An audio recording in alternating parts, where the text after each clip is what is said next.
IKN bakal punya bandara VIP, jaraknya 10 km dari pusat kota.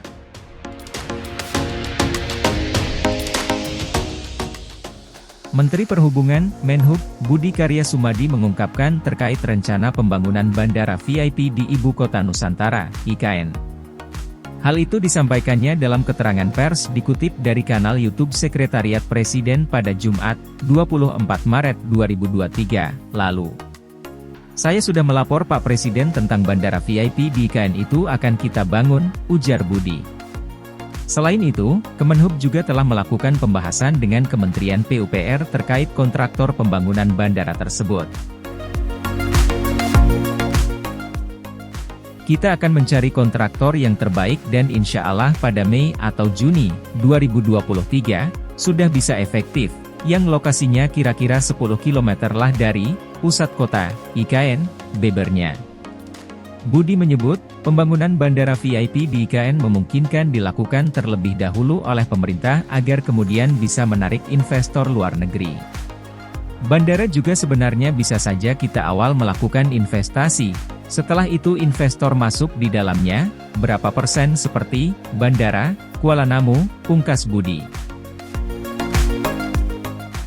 Namun berkaitan dengan investor untuk IKN, dia telah menawarkan saat berkunjung ke India, Arab Saudi, Dubai, Korea Selatan, hingga Jepang. Itu kita lakukan dan mereka tertarik, bahkan kemarin itu Ministry of Land, Infrastructure, and Transport, MOLIT, dari Korea Selatan, berjumpa dengan saya. Setelah itu spesial datang ke IKN untuk meninjau IKN seperti apa yang bisa masuk, tandas Budi.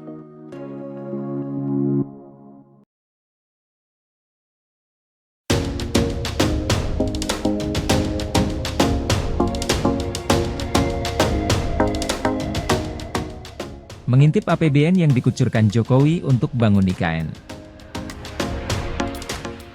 Presiden Joko Widodo, Jokowi, menyebut anggaran pendapatan dan belanja negara, APBN, bakal berperan sekitar 20% dalam pembangunan Ibu Kota Negara, IKN, Nusantara. Pada 2022 lalu, Jokowi mengatakan IKN bakal dibangun bertahap. Ia menyebut pemerintah butuh suntikan dana sekitar Rp466 triliun, Rp486 triliun hingga 2045 mendatang untuk merealisasikan ibu kota baru tersebut.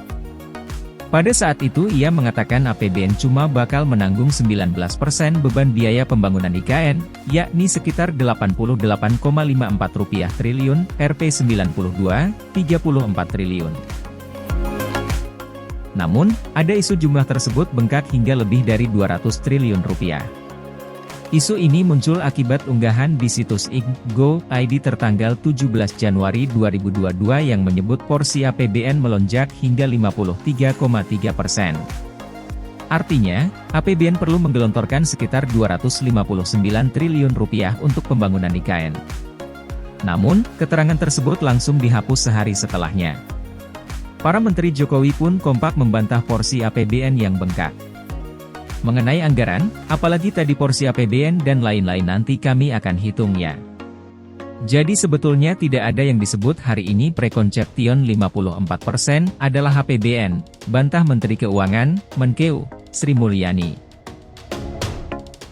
Menteri Perencanaan Pembangunan Nasional, Kepala Badan Perencanaan Pembangunan Nasional, Bappenas, Suharso Monoarfa juga membantah porsi APBN untuk IKN mencapai lebih dari 50%. Menurutnya, angka 53,5% itu dihitung dari kebutuhan pembiayaan IKN pada 2022.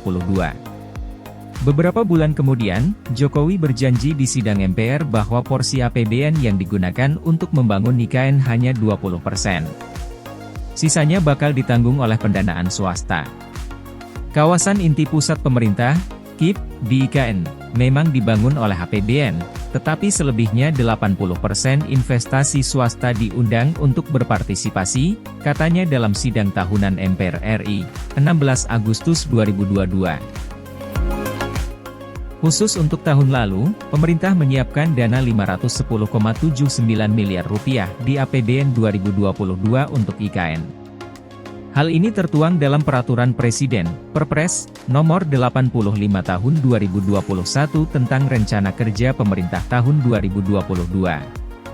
Namun, Menteri Pekerjaan Umum dan Perumahan Rakyat, PUPR, Basuki Hadimulyono mengajukan anggaran Rp46 triliun untuk pembangunan IKN Kemenkeu Sri Mulyani. Anggaran itu diusulkan untuk periode 2022 sampai 2024.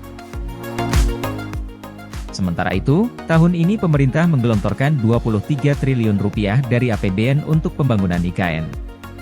Hal itu sudah diputuskan sejak Agustus tahun lalu. Menteri PPN, Kepala Bappenas Suharso Mono Arfa menyebut duit tersebut masuk ke anggaran belanja kementerian, lembaga, K-Liter, di antaranya Kementerian PUPR, Kementerian Investasi, BKPM, Kementerian Lingkungan Hidup dan Kehutanan, KLHK, hingga Polri. Seluruhnya kira-kira sekitar Rp23 triliun. Terbesar memang di Kementerian PUPR, sekitar Rp20,8 triliun, katanya pada saat itu. Basuki sempat mengatakan bahwa anggaran yang dimintakan PUPR dipakai untuk membangun beberapa bangunan di IKN, seperti kantor Presiden, Wakil Presiden, dan gedung DPR, MPR. Ada juga pembangunan jalan serta instalasi air baku dan minum.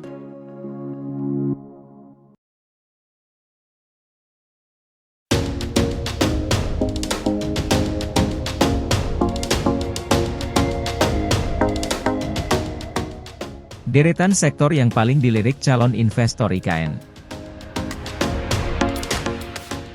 Kementerian Investasi, BKPM merinci sejumlah sektor yang paling diminati calon investor Ibu Kota Negara, IKN, Nusantara, di mana infrastruktur serta perdagangan dan jasa menjadi dua urutan teratas. Hal ini disampaikan Deputi Bidang Pengembangan Iklim Penanaman Modal BKPM Yuliot. Ia mengatakan calon investor terbaru yang sudah menyampaikan minatnya dalam bentuk Letter of Interest, LOI, adalah investor dari Jepang. Minat investasi yang disampaikan, LOI, di IKN itu ada sekitar 220, tadi ada tambahan sekitar 24 dari Jepang. Tentu ini berdasarkan data yang kami miliki dari rincian investasi. Kami juga ikut memfasilitasi para investor yang berminat untuk melakukan kegiatan investasi di IKN, jelasnya di Ciputra Artpreneur, Jakarta Selatan, Selasa 23 Mei. Yuliot merinci ada 13 sektor yang diminati calon investor, di mana infrastruktur ada 35 perusahaan serta perdagangan dan jasa diserbu 32 perusahaan.